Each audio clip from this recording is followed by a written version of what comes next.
ఓం నమో భగవతే శ్రీ రమణాయ. చాలా సంతోషం నాయన. మహర్షుల వారిని ఎక్కడి నుంచో దూర ప్రదేశాల నుంచి వచ్చి దర్శిస్తూ ప్రశ్నలు అడుగుతూ ఉంటారు.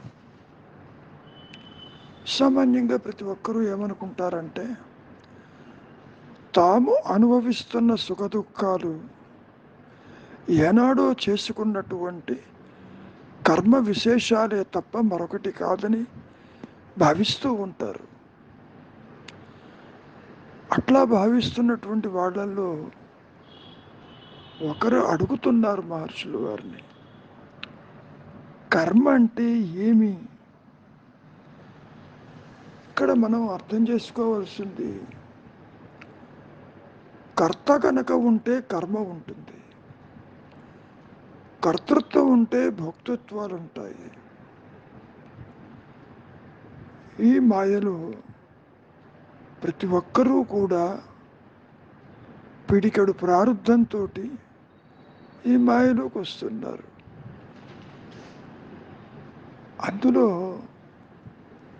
ఎప్పుడు ఏ రకంగా ఏ విధంగా సుఖదుఖములు అనుభవించవలసి ఉన్నదో అవి అనుభవించి తీరుతాడు. కారణం నాది, నేను కర్తని. దాన్నే మనం డోయర్షిప్ అంటాం. అంతవరకు దేనికి?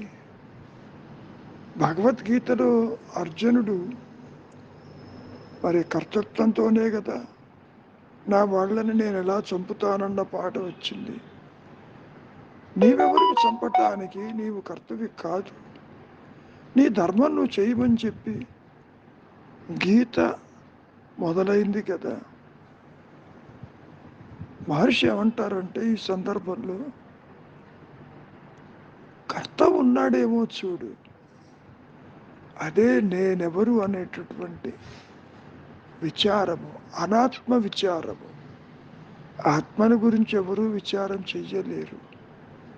కారణం అది తనకు తానుగా సర్వకాల సర్వావస్థల యందు అహమహమితి స్మరతి, నేను ఉన్నానంటూ అది చెబుతూనే ఉన్నది. అది నీ సహజత్వము. కానీ ఎప్పుడైతే నీకు దేహాత్మబుద్ధి జనించిందో ఈ వాసన ప్రభావము చేత, అప్పుడు నీవు కర్తవి అని అనుకుని నాది, నేను, వారు, వీరు అంటూ చెప్పటం మొదలు పెడుతున్నావు కదా. మరి ముఖ్యంగా ఫలితాలు ఇవ్వనటువంటివి ప్రారంధ కర్మ అంటే గతంలో చేసినటువంటివి మన ఖాతాలో జమ అయిపోయింది. అవి తర్వాత ఎప్పుడో ఫలిస్తుంది. అది సామాన్యంగా మనం ఆగామి అని సంచిత కర్మలని చెప్పుకుంటాం కదా. ప్రతి ఒక్కరికి ఈ మాయలో ఒక అకౌంట్ ఉంటుంది, ప్రారంధ కర్మ అని. ఇందాక చెప్పినట్లు కర్త ఉంటే కర్మ ఉండి తీరుతుంది. ఆ కర్మను అనుభవించటానికే దేహాలను ఆశ్రయించవలసిన అవసరం ఏర్పడుతుంది. సంచిత కర్మ అంటే పేర్చి ఉంచిన కర్మ. పేర్చి ఉంచటం ఏంటండి? ఆదిశంకరులు ఈ సందర్భంలో ఒక చక్కటి ఉదాహరణ చెప్పుకొచ్చారు. ఒకటి దగ్గర బాణము, విల్లు ఉన్నది. వింటి నుంచి వదిలిపెట్టిన బాణము అది గమ్యాన్ని, టార్గెట్ని హిట్ చేస్తుంది. ఓకే, తర్వాత ఇంకో బాణం రెడీగా ఉంది. అంబుల పొదిలో ఇంకా ఏవో బాణాలు ఉన్నాయి. అంబుల పొదిలో బాణమేమో సాధిస్తాడు, అది టార్గెట్ చేరుతుంది. అదేవిధంగా సంచితము, ఆగామి ఇవి తిరిగి మళ్ళీ ప్రారంధంలోకి చేరతాయి. సరే, ఎవరు ఎన్ని వేల కోట్ల జన్మలు ఎత్తింది ఎవరికి తెలుసు? కనుక ఎవరి అకౌంట్లో ఉన్నటువంటి ప్రారంధ కర్మని మరి అనుభవించాలి అంటే పిడికెడు ప్రారంధంతోనే ఈ మాయలోకి నేను కర్తనంటూ వస్తున్నాడు. ఆ పిడికెడు ప్రారంధంలో ఆ దేహం యొక్క ఆయువు ఎంత ఉంటుంది? ఒక 100 సంవత్సరాలు అనుకుందాం. మరి ప్రారంధం అంతా కూడా అనుభవించాలంటే కొన్ని వేల కోట్ల జన్మలు ఎత్తాలి. మహర్షి ఏమంటారు? కర్మజోలికి పోవద్దు, ఎవరికో చూడు. నీవు కర్తృత్వంతో ఉన్నావు కదా, నీవు కర్తవ్యేమో చూడు. నాది నాది అంటున్నావుగా, అటువంటిది ఏది తల ఎత్తలేదు. నేను మాత్రమే సత్యమని గుర్తించు. నేను అంటే అహంస్మరణ, నేను అంటే ఉన్నానన్న ఎరుక. ఇప్పుడు ఏం జరుగుతుంది?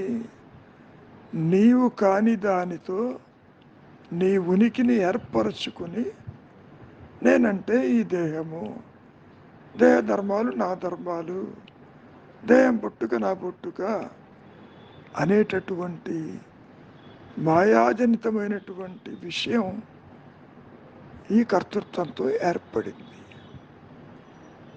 అంతవరకు దేనికి? ఉన్న 24 గంటల్లోనే జాగ్రత్త, స్వప్న, సుషుప్తలలో 3 దేహాలను మార్చుకుంటూ ఈ మాయా నేను 3 లోకాలను దర్శిస్తున్నదా లేదా? స్థూల దేహానికి జాగ్రత్తావస్థ, ఈ జగత్తును చూస్తున్నాడు. స్వప్నావస్థలో సూక్ష్మదేహమైన మనస్సుతోటి కలలు కంటున్నాడు. చివరికి కారణదేహమైనటువంటి మరి ఆ అహంకారము ఆనందమయ కోశంతో ఉంటూ వృత్తిరాహిత్యమై సుషుప్తావస్థలో ఆత్మకి దగ్గరగానే ఉంటాడు. ఆత్మ అంటే ఏంటో తెలియకుండా ఉంటాడు. మనం ఏమనుకుంటాము? నిద్ర అంతా అజ్ఞానం, ఏమీ తెలియదు, ఈ జాగ్రత్త అవస్థ అన్నీ తెలుస్తున్నాయి, ఇది సత్యం అనుకుంటున్నావు. కాదు. నిద్రలో ఉన్నది నీ సహజత్వము, ఇక్కడ ఉన్నది అహంకారపూరితమైన మాయా నేను కల్పిస్తున్నటువంటి వాసనా ప్రభావముచే, ప్రారంధ కర్మచే ఇక్కడ ఈ అహంకారము ప్రకటితమవుతుంది. అది ఉన్నదేమో చూడు, ఉన్నది ఆత్మేను, ఇది లేదు అనేటటువంటి విచారం చెయ్యమంటాడు రమణ మహర్షులు వారు. అంతేకాదు, తెచ్చుకున్నటువంటి పిడికెడు ప్రారంధము అది ఎలాగో అనుభవించి తీరుతావు. కొత్త వాసనలు చేర్చుకోకుండా పాత వాటికి కాలానుగుణంగా అవి సాగిపోతాయి. నీవుగా ఉండు. అనవసరంగా ఇవన్నీ తిరిగి ప్రారంధంలో కలవకుండా ఒక్క విచారముతో నీవెవరివో గుర్తించినప్పుడు, నీవుగా నిలిచి ఉన్నప్పుడు అనుగ్రహము చేత, ఆత్మచేత, జ్ఞానము చేత మరి ఈ జీవుడు, జగత్తు, ఈశ్వర భావనలు పూర్తిగా అదృశ్యమైపోతున్నాయి కదా. అవస్థలెక్కడ? ఏవీ లేవు కదా.